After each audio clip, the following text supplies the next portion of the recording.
Mr. L.K. Gupta, Managing Director and Chief Executive Officer of Essar Oil, joins us. Mr. Gupta, good morning. Thank you for joining us. Mr. Gupta, there's a buzz on the street that Essar Oil is considering raising about $1 billion plus from the global markets. In fact, as far as Essar Oil is concerned, we have about a year back said that we will be raising about $600 million by way of equity.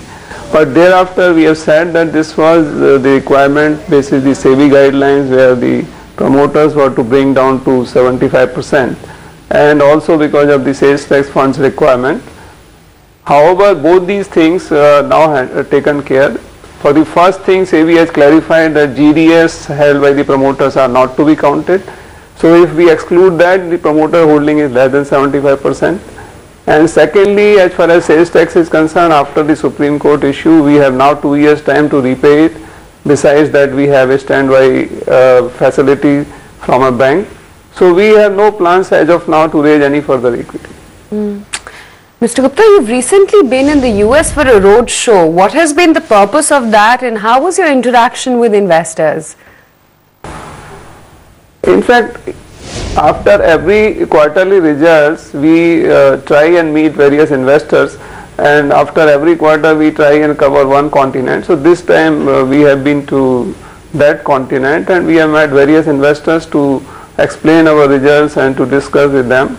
And I am very happy to share that all of them were very appreciative of the performance of Essar Oil, and they are very upbeat that Essar Oil has met all their expectations. Were there any concerns from their end? What were the queries like? So basically, when we had met last time with that particular continent investors, at that point of time, our expansion was undergoing, our optimization was underway. We had the sales tax issues, so all of them now are fully addressed. If you recall, the third quarter of the current year, our throughput was almost 5.14 million ton. We have achieved the complexity using 84% of heavy and producing still 85% of light and middle. Our power plant, which is captive coal power plant, which is unique to Essar Oil, is also now complete and up and running. So, I mean, all of them were really very appreciative and happy of this fact. Mr. Gupta, why is your stock so volatile? I've been mapping your stock from last 5 years. Either it goes up or it comes down. It's never stable. Now, something about stock markets I will not be able to comment much, but what I can say is that the fact that we have completed our expansion and optimization, our coal-fired power plant, and we have been able to consistently deliver, it has been recognized by the market now. Because that is what you are indicating? Yeah, that's what I am saying. I also wanted to understand the GRM picture, because what you've reported for the quarter gone by are excellent GRM or excellent global refining margins. Can you sustain a double-digit GRM for next 2 or 3 quarters? Yeah, last third quarter, as I mentioned, we have completed the expansion and optimization, and that was fully reflected in our results. And we had declared a current price gross refining margins of $9.75 per barrel.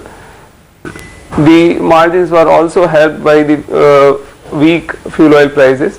The current scenario in the refining industry, the middle distillate margins cracks are holding on, gasoline cracks are also holding on. So we are reasonably confident that the margins appear good. What's your view, Mr. Gupta, on the diesel price decontrol, and what does it mean for your plans of fuel retailing?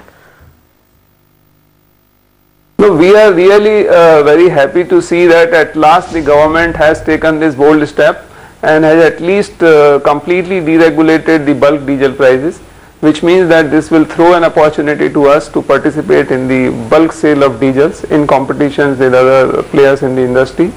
And we only hope that the intention of the government to bring the retail diesel prices to parity with the international prices is really implemented, and this will be a real big positive for Essar Oil, because we have almost 1400 outlets operational and another 200 at various stages, So these 1600 outlets today are able to sell only petrol.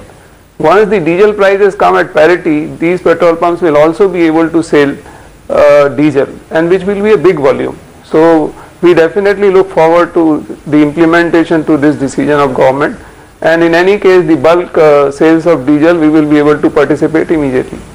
Mr. Gupta, all positive indicators, and this time you posted the highest GRMs. Will you be able to sustain them or build on them? No, as I mentioned to you just now that the middle distillate cracks are looking very positive, and even the light distillates, which is gasoline and naphtha, are very good.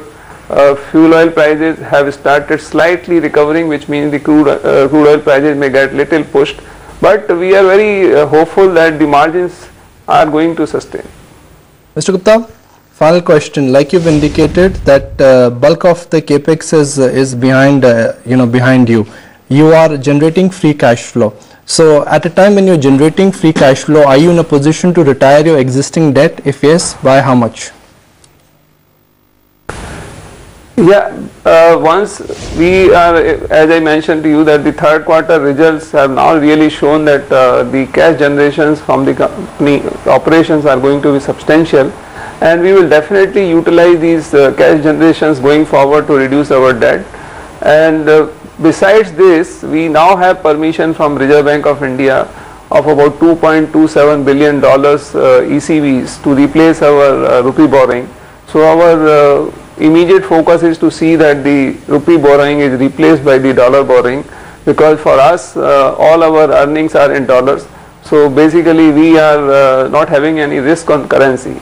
So once we convert our rupee borrowings to dollar, the cost of interest will go down substantially, and going forward we look for very healthy margins and EBITDA. So definitely in next 1 or 2 years we will be able to bring down and correct our leverages to a great extent. Well, Mr. Gupta, really appreciate your time and thank you for joining us. Cement majors ACC and Ambuja, they both are due to declare numbers today. What are the expectations? Let's discuss that with Mangesh Badang. He's cement analyst, institutional equities with Quant Broking. Mangesh, good morning. Thank you for joining us. What do you expect to hear from ACC and Ambuja today?